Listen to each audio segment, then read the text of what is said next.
मैं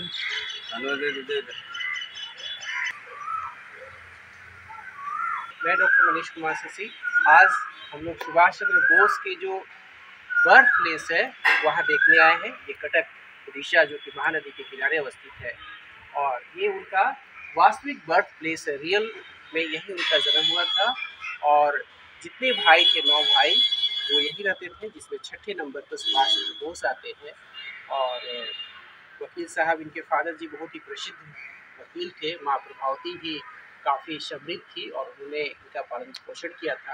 हम जानना चाहते हैं जो इस ट्रस्ट के माध्यम से यहाँ देख रेख करते हैं उससे एक छोटा सा परिचय देते हैं। सर, आपका नाम क्या हुआ?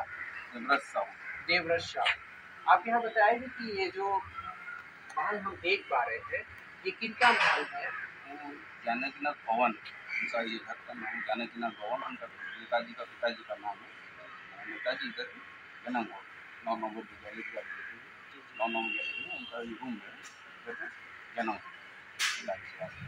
अच्छा, यहाँ दूर से भी कोई इस प्लेस पर आते हैं देखने वगैरह के लिए? आए थे और सेंट्रल मिनिस्टर सब आते हैं और 23rd को चीफ मिनिस्टर आते हैं, स्टेट के चीफ मिनिस्टर। मतलब गण्यमान लोग हमेशा हाँ आते हैं।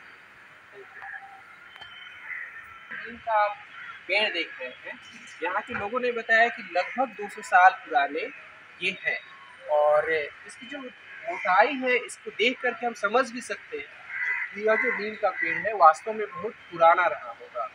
और यहाँ के लोगों का यह स्पष्ट कहना है यह जो नीम का पेड़ है उनके जन्म के पूर्व का है। अब हम देख पा रहे हैं यहाँ एक छोटा सा मंदिर है जो दुर्गा टेम्पल के नाम से प्रख्यात है और इस दुर्गा टेम्पल में जो घर के लोग थे वो यहाँ पूजा पाठ निश्चित रूप से किया करते होंगे और ये स्पिरिचुअल सेंटर के रूप में उनका घर जाना जाता था। और यह जो आप वाइट कलर का अभी देख पा रहे हैं घर, ये जानकीनाथ बोस जो सुभाष चंद्र बोस के पिताजी के प्रख्यात वकील थे, माँ प्रभावती, और 9 भाई ये थे जिसमें छठे स्थान पर सुभाष चंद्र बोस का नाम आता है। और ये पूरा रिच, उस समय कहा जाता है कि इतनी बड़ी हवेली इस आसपास के इलाके में नहीं थी और काफ़ी समृद्ध व्यक्तित्व जो है, काफ़ी समृद्ध जो घर है वो सुभाष चंद्र बोस का घर था, जानकीनाथ बोस का घर था। माँ प्रभावती जो काफ़ी तपस्या से इनके लालन पालन में आगे रही और यही कारण है कि आज देश के प्रेसिडेंट हो, पीएम हो, राज्य के सीएम हो या देश के जितने भी सेंट्रल मिनिस्टर हो, अदर स्टेट के स्टेट मिनिस्टर हो, सब लोग इस प्लेस पर आकर के इन प्लेसेस को देखा करते हैं। और यहाँ जो ट्रस्ट के माध्यम से इस प्लेस को काफ़ी हरा भरा और समृद्ध बना करके रखा गया है। ये इससे की जो प्रसिद्धि है वो दिन दुनी रात चौगनी हम देख पा रहे हैं कि ये लगातार विकास के पथ पर विराजमान है। जय हिंद। जी हाँ, आज हम लोग नेताजी सुभाष चंद्र बोस का जो ये बर्थ प्लेस पार्क है वहाँ स्थित है। आइए देखते हैं कि नेताजी से संबंधित जो धरोहर है उसमें क्या क्या चीज़ें यहाँ हम देख पा रहे हैं कि नेताजी सुभाष चंद्र बोस का ये और पूरे का यह सिंबल जो है एक प्रतीक के रूप में यहाँ रखा हुआ है। और जो ANA जो नेताजी से संबंधित आर्मी थी, टुकड़ी थी, उससे संबंधित जो अवशेष है, जो चीज़ें हैं वो यहाँ हम देख पा रहे हैं। इस तरह वो बद्री में हमारे नेताजी सुभाष चंद्र बोस जाया करते थे, ये प्रतीक के रूप में हम देख रहे हैं और ये समृद्ध घराने की एक बहुत बड़ी पहचान के रूप में हम यहाँ से लेके जा रहे हैं। और इसकी प्राकृतिक जो छाया है वो आप देख पा रहे होंगे कि किस तरह ये समृद्ध है और उस समय की सोच क्या रही होगी। निश्चित रूप से जो सोच व्यक्ति की होती है उसे हम देख पा रहे हैं, क्योंकि आज जो घरें बन रही हैं वो घरें बिल्कुल क्या बोला जाए जानवरों के घर जैसा बन रहा है। और पहले के जो घर थे कितने समृद्ध थे, कितने सोच अच्छी थी, प्रकृति से भरपूर थी, ये हम नेताजी सुभाष चंद्र बोस के घर से भी हमको सीख सकते हैं।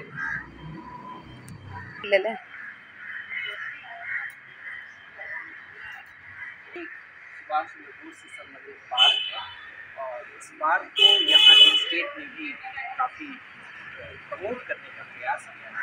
आइए हम देखते हैं नेताजी सुभाष चंद्र बोस के इतिहास है यहाँ दिख रही है और आज भी कितने अच्छे मनोरम और प्राकृतिक दृश्य। देखिए ये नेचर से संबंधित रूप से आप देखेंगे तो एक हाथी का जो सिंबल है एलिफेंट का वो आप यहाँ देख पा रहे हैं। और आइए हम नेताजी सुभाष चंद्र बोस को नमन करने हैं, प्रणाम करते हैं। और निश्चित रूप से जो सुभाष चंद्र बोस की जो एक सिंबल है यहाँ दिख रही है और इस सिंबल के माध्यम से हम उनके प्रतीक को जानते हैं और किस तरह नेताजी सुभाष चंद्र बोस जो थे वो अनवरत कार्य करते रहे और देश के लिए उन्होंने बहुत सारे कार्य किए। उन्होंने किसी से अपनी बात को मनवाने के लिए ज़रूरत पड़ी तो उनसे वैचारिक फाइटिंग भी की, लेकिन जो उस समय के धरोहर थे उनसे वो मिलते रहे, अपनी बातों को रखते रहे और बातचीत के क्रम में जहाँ भी जरूरत पड़ी वो दूसरे देशों से भी सहयोग लेकर के अपने देश को आज़ाद कराने के लिए अनवरत कार्य करते रहे।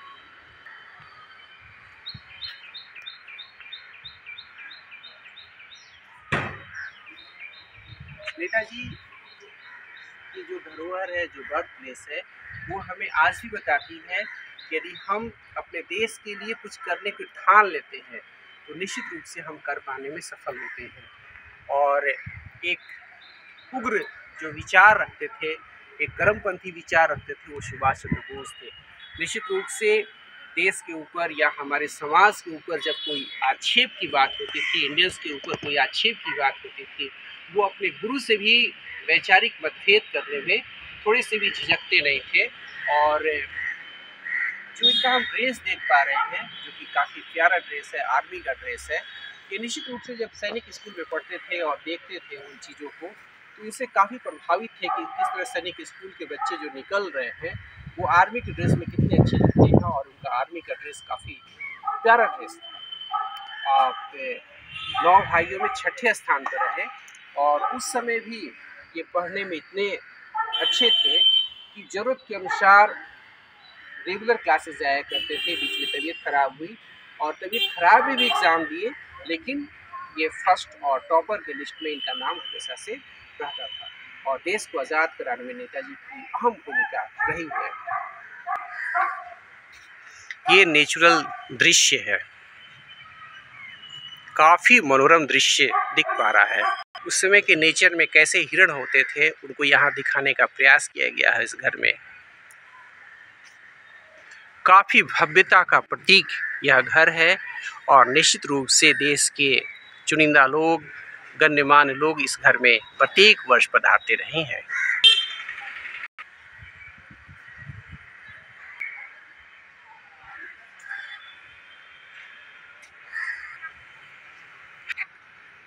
जय हिंद।